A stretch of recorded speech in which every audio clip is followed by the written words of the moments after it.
Salut tout le monde et bienvenue à cet épisode un peu spécial d'horreur critique. En fait, c'est comme une espèce d'après-séance étant donné que je reviens tout juste du cinéma. Enfin, je reviens tout juste, là on est le samedi le 21. Et vous voyez cette vidéo, en fait, je la mets en ligne lundi. Donc oui, j'arrive du cinéma et je suis allé voir un nouveau film d'horreur québécois. Ce qui est assez rare, Le Scaphandrier de Alain Vézina. C'est une vidéo que je fais comme ça, sans réelle préparation. J'ai simplement pris quelques notes sur une feuille pour garder mes idées en place. J'étais très intrigué par Le Scaphandrier étant donné qu'on avait fait beaucoup de pubs à propos du film. La page Facebook était très active, je vous invite à aller la voir d'ailleurs, très intéressante. Et aussi parce que les scaphandriers en général, c'est quelque chose qui m'a toujours passionné de façon un peu morbide. Ça me faisait peur, moi, les scaphandriers, quand j'étais gosse, en fait. J'ai aucune idée pourquoi. Il y a un truc mystérieux qui pèse autour de ces espèces de combinaisons, je trouve. Ça vient probablement de mon tout premier épisode de Scooby-Doo que j'ai regardé à l'âge de 4 ou 5 ans. Je sais pas si vous vous rappelez de l'épisode où est-ce que Scooby-Doo il doit traquer justement une espèce de scaphandrier fantôme qui est vert et qui illumine, là, comme ça. Eh bien, moi, quand j'étais petit, ça m'avait fait peur. Moi, le monstre de cet épisode m'avait vraiment traumatisé. Et quand ils l'ont repris dans Scooby-Doo 2, j'ai bien apprécié aussi. Pour dire à quel point j'ai été marqué par ça, même lire Tintin et le trésor de Rackham le Rouge, quand Tintin s'en va justement explorer l'épave de la licorne, il porte un espèce de scaphandrier comme ça, exactement pareil. Et moi, j'étais passionné par ces pages-là. Je faisais que les regarder pour voir le scaphandrier. J'ai toujours été une étrange attirance envers ce genre de combinaison. J'ai aucune idée pourquoi. Et donc c'est pourquoi, avec beaucoup d'appréhension, je suis allé visionner Le Scaphandrier aujourd'hui, cet après-midi. J'en reviens il y a à peine une heure.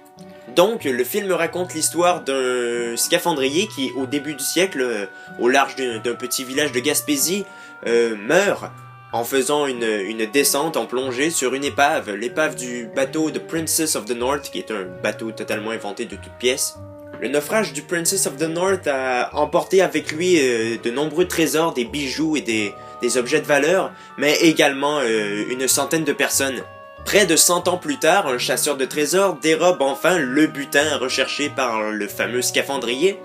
Mais l'esprit de ce dernier n'est pas content, il se sent vengeur, il revient donc à la vie sous forme d'un zombie, sous le costume du scaphandrier et armé de harpons, pour tuer tous ceux qui se sont emparés des parties de son trésor. Et bien évidemment, pour en rajouter, l'équipage et les passagers du Princess of the North reviennent sous forme également de morts-vivants pour réclamer ce qui leur a jadis appartenu. Le scénario du scaphandrier probablement été la chose que j'ai la plus appréciée du film, essentiellement parce qu'on fait un bel hommage aux slashers des années 80.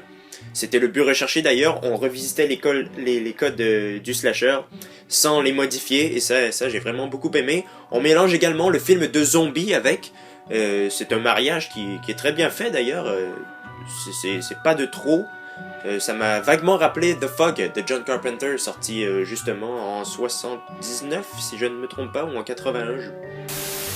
L'intrigue fait justement un peu faux, les personnages sont totalement clichés, il y a plein de clichés des slashers, mais justement, c'est voulu, c'est exactement ce que le réalisateur voulait faire. Il y a également un peu d'humour, mais franchement, c'est assez niais, hein, c'est pas drôle tout le temps. Il y a quelques moments qui font rire, mais sans plus. Ça, j'ai trouvé ça un petit peu dommage, je vais revenir quand je vais parler de la réalisation. Mais bon, voilà, c'est le scénario qui est le point fort du scaphandrier, étant donné qu'il fait un hommage direct au grand slasher des années 80, un peu comme l'avait fait Midnight Movie ou encore Hatchet. Donc, comme je vous l'ai dit, Le Scaphandrier est un film réalisé par Alain Vézina, et c'est là le problème de son film, c'est la réalisation.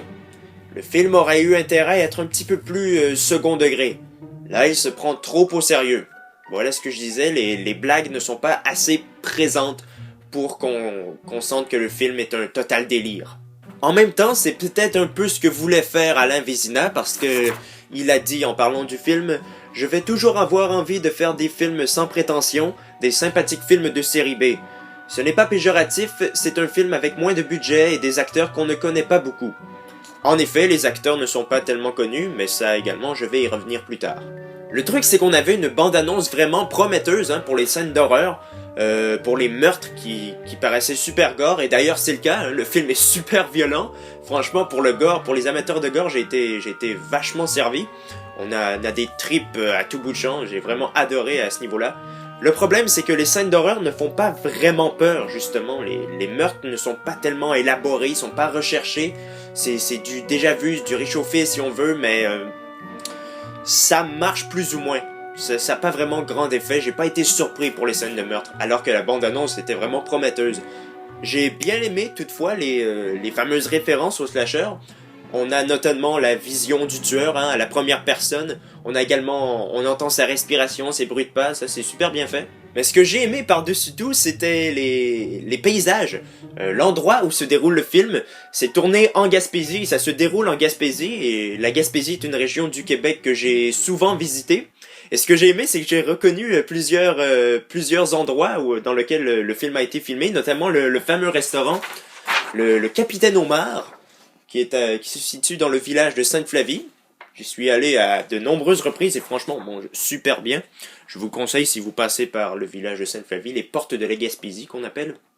Un super restaurant. Et dans le film, il est utilisé en tant que restaurant. Et il y a un beau meurtre qui se passe là. Honnêtement, c'est vraiment cool. Également, il y a des officiers de l'armée canadienne qui sont dans un sous-marin, dans le fleuve Saint-Laurent. Et ils sont à bord d'un sous-marin qui se nomme l'Onondaga, qui est une référence directe à un vrai sous-marin qui a été construit dans les années 60, qui maintenant sert de musée, qui s'appelait l'Onondaga, que j'ai également visité à 2 reprises. Super intéressant ce musée, on voit comment ça marchait dans le sous-marin. Également une place qu'on peut voir, c'est près de Rimouski, je crois, c'est juste à Pointe-au-Père. Pointe-au-Père, juste avant Rimouski. Juste à côté, en fait, du site du naufrage de l'Empress of Ireland. Bref, c'était qu'une petite parenthèse pour dire que les paysages, je les avais beaucoup appréciés, étant donné que je les connaissais assez bien. La Gaspésie est une super région du Québec, franchement, si vous pouvez la visiter, faites-le sans hésiter.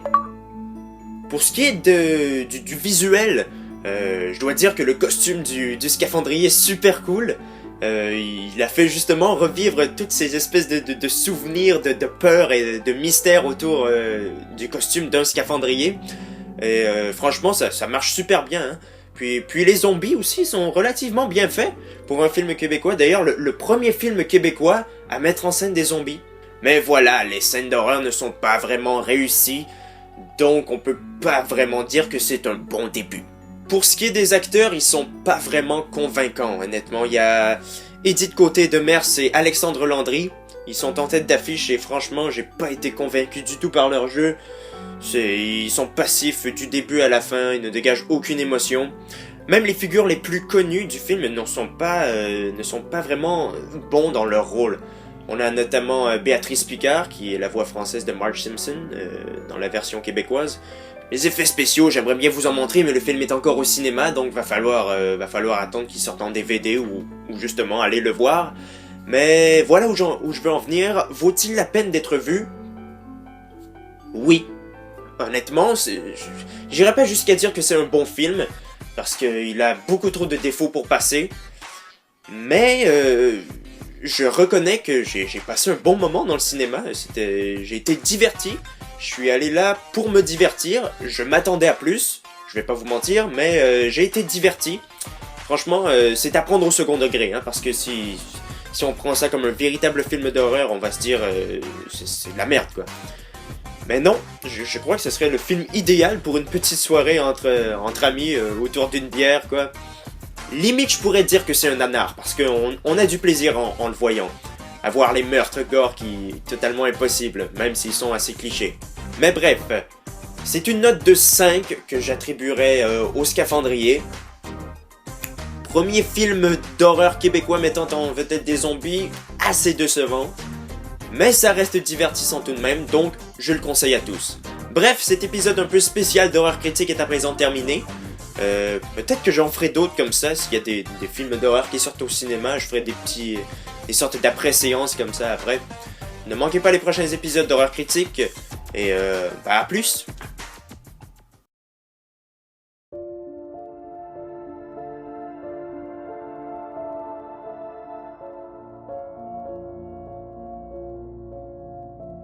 m'avez dit que vous êtes nouvelle ici, c'est ça, hein?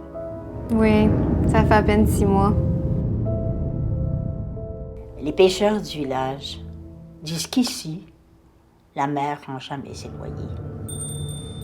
Si elle les garde, c'est qu'elle a de bonnes raisons. Vaut mieux pas chercher à savoir pourquoi. Joseph Bilodeau. C'est un scaphandrier du coin.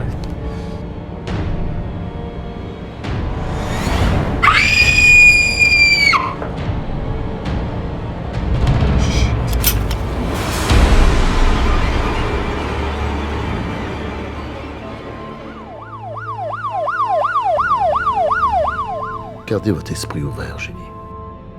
J'ai vu des choses dans mon pays qui défient la raison.